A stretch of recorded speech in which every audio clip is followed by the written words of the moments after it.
Welcome, Annika, to the Onlinification Pod. Thank you, Doug. Very exciting. Yeah, great. It's you're a totally new guest. I thought we needed some fresh blood, I suppose, in the podcast. We've had last year there was a lot of Anders and Stellan episodes, which is very nice, but there's an awful lot of them already that we have, and Tobias and Daniel have become fairly regular guests. But I thought I would get someone new in for a change as well. Yeah, and it's a new experience for me as well. Yeah, you've That's a never win-win. starred in a podcast before. No, no, no. Okay, great. Well, I'm sure it'll go well. This feels like a good start, so let's get cracking. I thought today we would talk a little bit about customer experiences, and often as Zooma, when we've spoken about customer experience before, we talk about customer experiences online, like how does this contact form work on a company's contact page or something. But obviously, probably when most people hear this expression, they think of actual experiences that you experience in the real world. And that's why I invited you on, because I know you have a bit of background in that. So maybe you could just explain a little bit about your past. Yeah, I have a background in both actually, because many years in PR and marketing, where sometimes it's about launching a new car and it's very sort of hands-on physical experiencing the car. But I did also launch the first websites at Volvo, and that was all about then trying to adapt great physical experiences to the online world, which in many senses people are still trying to do. But then, of course, when you did this in the beginning, it was very much sort of relating the same kind of processes that you have physically into the digital world before you started to see all the added benefits that you could get from an ongoing relationship rather than a sort of single point of action that didn't really have any continuation. But then I also worked with physical experiences quite a lot the last years. And that was quite a lot about credibility. I mean, it's credibility, even if it's online or offline, doesn't matter. But when it's the type of customer experiences that we did, where people come to visit Volvo, it's probably the only time in their life they do this. We have to make sure that this is the best experience ever for that group, that particular hour, that particular time when they are there. So everything we did had to be with that mindset that even though we do this 5 days a week, 8 hours a day, anyone who comes here only comes here once, and whatever experience they have when they leave, that's what they carry with them. That's what they tell their friends. That's what they tell their colleagues, etc. So a lot of it had to do with making sure that whatever it is we decide we want to introduce them to, in terms of different focused areas within the brand, it had to be credible. It had to be done in a way adapted to that particular group or particular category. Because you can't meet people if they're in 8th grade in school and then coming to Volvo to visit the factory.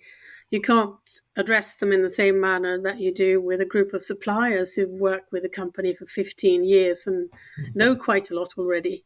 So we had to make sure that we adapted the message to whichever group was there, and always sort of gave them the feeling that this is the first time we're telling this, and we love being able to tell you this story. And that was all about the people who worked. I mean, the brand communicators, as we call them, the guides, the ones actually delivering that message to the people in front of them. They had to carry that whole feeling of addressing this specific group. Because if you come there and you feel like you get a sort of very generic experience, and it's the same for anyone, they don't really care who I am, that wouldn't be very good. So we put a lot of effort into making sure that every guided tour, every visitor group got a adapted experience. So there was as much as we could adapted to that particular group of people. Yeah. I think it's quite hard because it's kind of hard to define, I imagine. Because again, going back to the online thing, when we talk about an online experience, then, it quickly gets quite practical. Like, it's how quick does the page load and that kind of thing. Whereas with this kind of thing, you're trying to reflect some kind of brand values in like an actual experience, and that it's a bit more hard to put your finger on.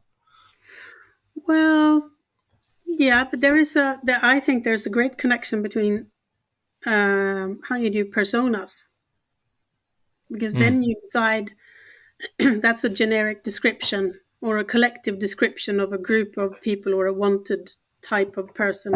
It's kind of the same that we did, because we only divided them into, I think, 6 categories. Okay. You're either student, supplier, customer, potential customer, but that's basically everybody who's not already a customer, private visits, and internal visits, people from within the company. So those were the different groups, and that's what we tailored it to. You can't do it for every specific. You can always adapt a little bit for each specific, but we had these 6 major typing, sort of. So kind of like personas. And how would things differ between, say, potential customers and suppliers? What was it that you wanted to instill in each of these groups, I guess? If it was suppliers coming, we wanted them to feel that when they left, they really wanted to continue being suppliers, to feel that they have a good relationship with Volvo. If it was students, we wanted them to feel that if they were at the age where they have to choose their continuous studies, choose something that you have, which is useful if you want a job at Volvo. If you're a bit higher up in the ages and you're actually sort of going over to possibly start working, we want you to apply for a job at Volvo. So then we wanted to convey that this is a really great place to work. If it was a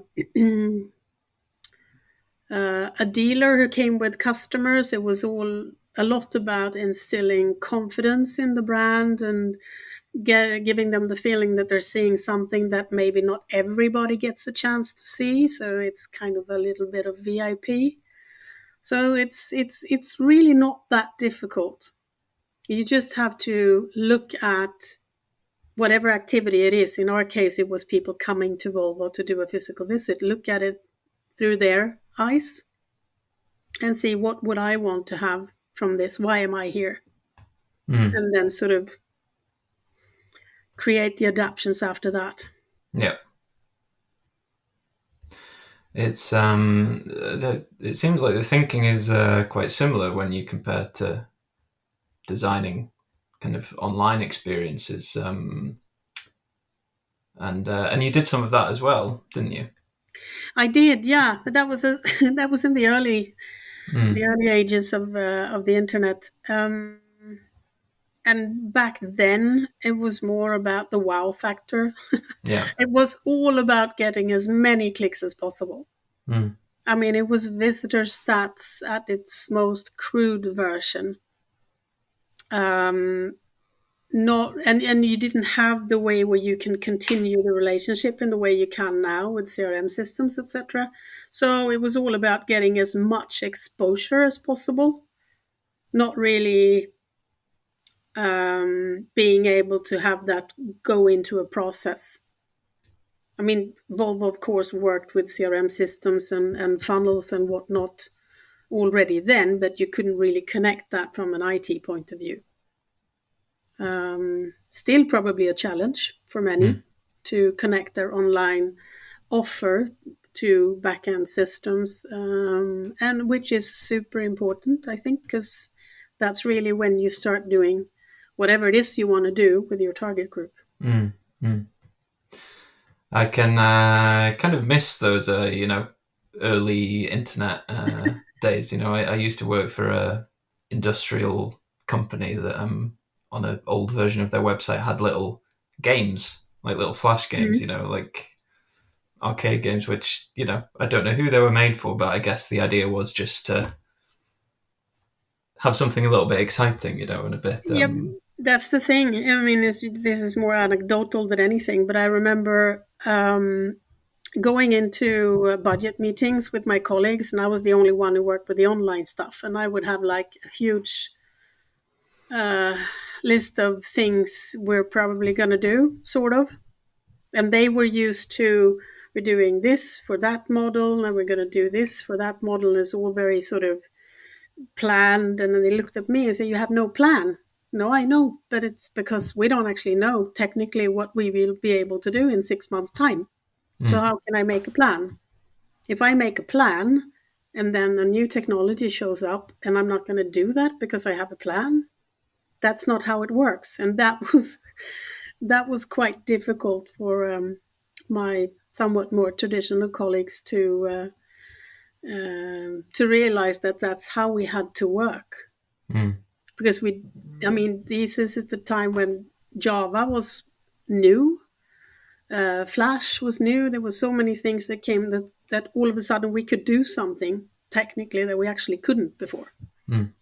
And some of it ended up becoming cars driving across the screen with a message. And other things became the first streaming live stream in Europe ever transmitted. So, some was just small and fun, and some were a lot bigger. Yeah. Just to go back to what we were talking about with the different groups, the visitors, and how the approach was tailored for each of them. Like that's seems to be something you can clearly translate to online as well. But I don't know. Maybe it's been a bit harder to understand typically for companies that, if you're trying to create an experience online or just give information, then you need to focus on what's relevant for the visitor and maybe not what you would want to share.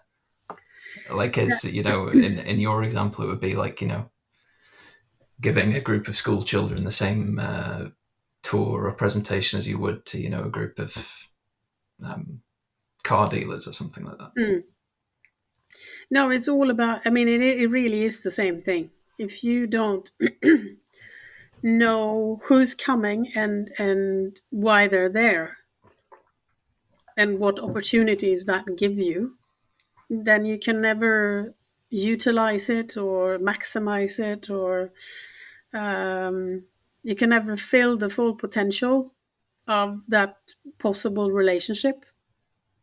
Because if you don't care who's coming, you have no idea how to tailor your message. And today you really can tailor it. Already when I first, go on a site, it could tailored to languages, for instance, or whatever else, cookies or tags or whatever they might already have on me. So I think there's a lot more you can do with tailoring than is already being done. Then, of course, you have the backside of that, people who don't want to be pre-identified or identified at all, etc. But if that's a choice you can make, then it's not a problem. Yeah. I usually try and get some kind of tips or takeaways in the pod, and in this case, I think it would be obviously we've been talking about Volvo, which I presume has quite a large budget for this kind of thing, but maybe if you're a company and you're trying to create some kind of real life experience, maybe now that the pandemic seems to be over and stuff like that is back on the menu again, I suppose what should be in your focus, even if you don't have perhaps the world's biggest budget to You mean for your on this kind of online thing? presence? Both, I suppose, online and physical, Yeah, I really. think, I mean, if you have less money to spend on it, make sure you spend it right. So spend some time on identifying who it is you wish to communicate with, how to reach them, what would they like to hear to become interested and to stay talking with you. So don't sort of just go everywhere. Identify who you want to address, or who it is you want to be interested enough to come to you, and then focus on that.